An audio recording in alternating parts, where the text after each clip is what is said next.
2014 Dodge Journey, all-wheel drive, 3.6 liter. Not that that matters.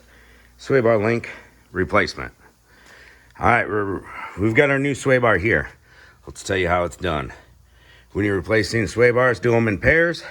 When you're replacing struts, replace sway bar links. You want to uninstall and reinstall your sway bar links at the same time so that your sway bar can move up and down. If you try to do one, there might be a lot of pressure and you won't be able to line it up with the hole. So you got to loosen up the other side. All right. So, old sway bar link. Let me tell you, these guys do not like to come out of there. If you live up north like me, look at all that rust. So after the nut has came off the thread, we've got flat spots. This one happens to be 18 millimeter right there. Some of them do not have flat spots. I don't know why. Some of them actually have hexes.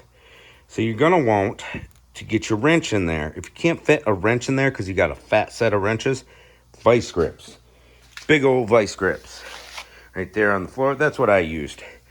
I just went right to it because I didn't even see the flat spots. It was so rusty. After cleaning them off, I saw the flat spots. All right, you also have a star bit, a Torx bit inside.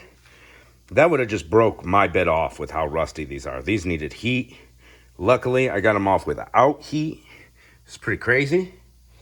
A lot of people just chop them off, especially if you're replacing the strut anyways, or heat them up with your torches and melt them off with your old sway bar links.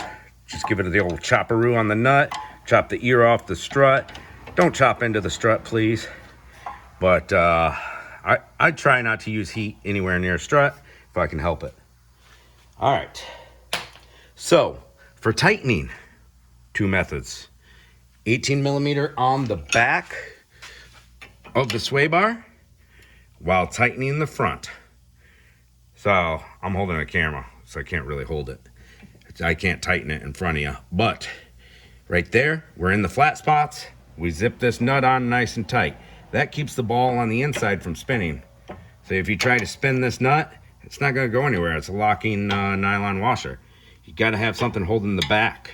Or put a Torx bit in the middle and use your open-ended side of the wrench to tighten her up. Or if you got a ratcheting wrench, put it on there, ratchet it tight. That'll do. That's how you do it. If you got grease certs, these ones don't. If you got grease certs, make sure you put your grease fitting in and grease them up. This side, a little harder to get to. All right, for removal, Torx bit wouldn't have helped me out any in here because they're on so tight. I put my impact on it along with vice grips on the inside, and to my surprise, they both came out without the vice grips stripping around it or anything. What I did on this side, make sure when you're doing these two, you got the wheel cut a certain direction. So this is cut all the way to the right, so we're opened up. If it was to the left, you can't fit your sway bar link in and out between the wall here. So for the bottom side, I came from here, from the front of the vehicle, put my 18 millimeter ratchet right here with a pry bar coming down.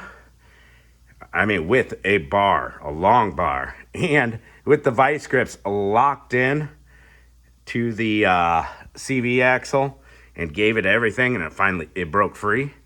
And then after that, just ratchet away until it's out. You can fit an impact, like on this side, I use the impact to get to that nut with a swiveling socket and swiveling extender. I don't expect you guys to have all those tools. Get your links nice and tight. That's how you replace them. Those are just a few tips and tricks. So I got my nut started. I've got my wrench. I've got my ratchet ready. Let's tighten these up. Throw the tire back on. That was 19 millimeter on the lug nuts. And we're all done for the day.